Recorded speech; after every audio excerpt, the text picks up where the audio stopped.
So I've come up into the shed this evening and I thought I might have a rant. I've had a most interesting walk and an encounter with a young man from a local um, kind of a hostel, really. And he was telling me about his life quite a bit. And he was telling me that he has learning disabilities. I hate it when people, they give these labels to people. If somebody tells you you have learning disabilities, why don't you ask them what their learning disabilities might be? Because clearly they have them. Such an arrogant and ridiculous thing to say to somebody, isn't it? And then, of course, the label attaches, and the label is kind of a spellcraft, so they don't trust their instinct any longer, those people. But I'm very often talking to people who have been given that label. I found them to be quite insightful, actually. So there's an odd oddity. Um, my mate Lloyd has been tagged with this label of learning disability and sort of retardation almost, I think. But, I find him to be sharp as a razor with his understanding of social nuance, a nuance of meaning as well. Not an, it's not such a widely distributed ability, actually. It's surprising, you know, and in my own case also, really, how it's a skill that can be acquired. But I mean, the people that will present themselves as I've got learning disabilities, quite often they have a fair level of understanding of the brokenness of the system because they're kind of at the bottom of it. If they're living in sheltered accommodation and out of it on some kind of drugs.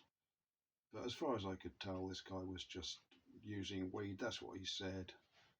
And, I said that is the best thing, actually. I think taking, getting into cocaine and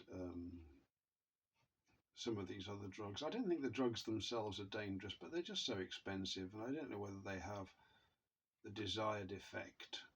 Whereas weed can calm down the mind. But I did tell him that, I just said, look, these energy drinks, and I suppose he probably drinks them. Most of those people do. He was against alcohol, he said, because it messed him up.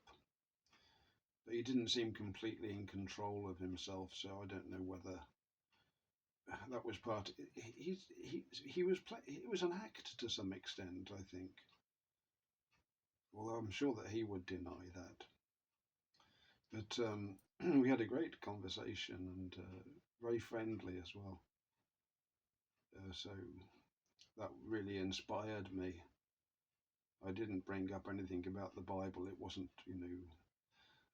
my approach now with those sorts of people, because I do like to talk to them, is to leave it a little bit, because otherwise people think that I'm just some kind of, religious crackpot trying to convert people, which is something that I hate. That kind of understanding, and I've spoken about it before. Although, of course, I do hope and pray that people will be converted. But that's in the hand of one far greater than I, certainly. But I was meditating on my walk about the unfairness of the system in some manner, and the way that people who follow kind of woke agenda issues don't seem to be able to reason. And I think the reason that they can't reason is because they're not allowed to in their own social group. I'm not the first person to have uh, realised this, of course. Um, I've heard other people talking about it as well, but it suddenly struck me thinking about people that I actually know who just they don't reason their position, and they can't, and they know they can't, so they avoid it. And any rational debate about its validity or invalidity is precluded and replaced with a dogmatic um, statement of fact that must stand, or no discussion can ever possibly ensue.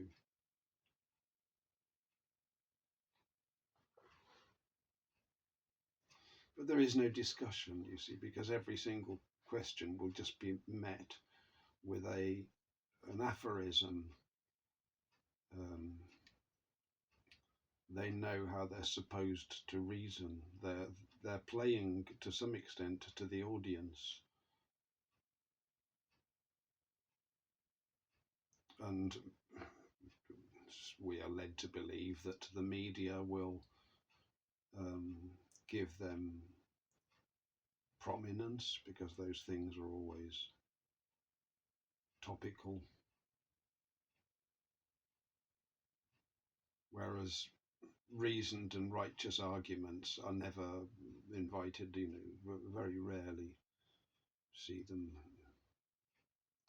unless they're going to be used in some subtle way to destroy our faith in the Lord Jesus Christ. Reasoning and argumentation can be quite a tricky business. I'm sure,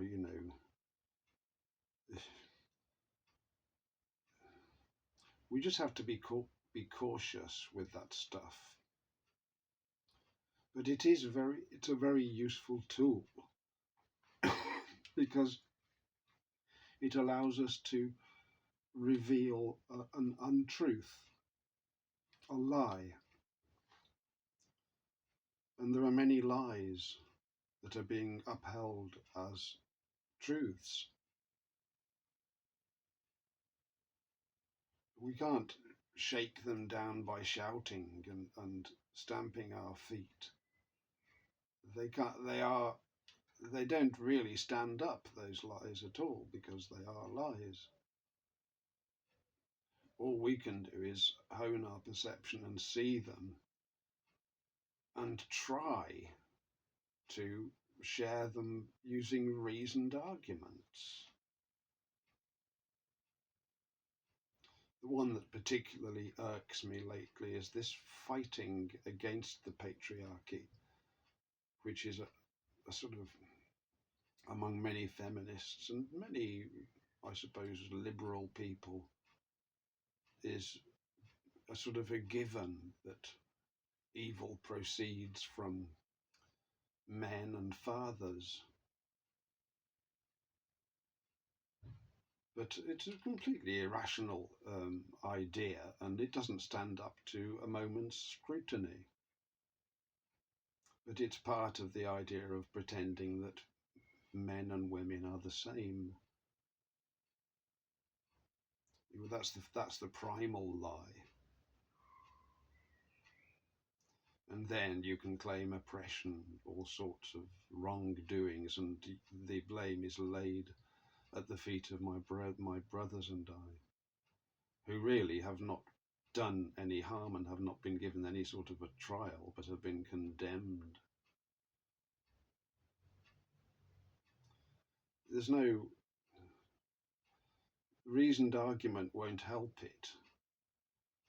The condemnation will only be lifted when the judge starts to see, and maybe the judge never will.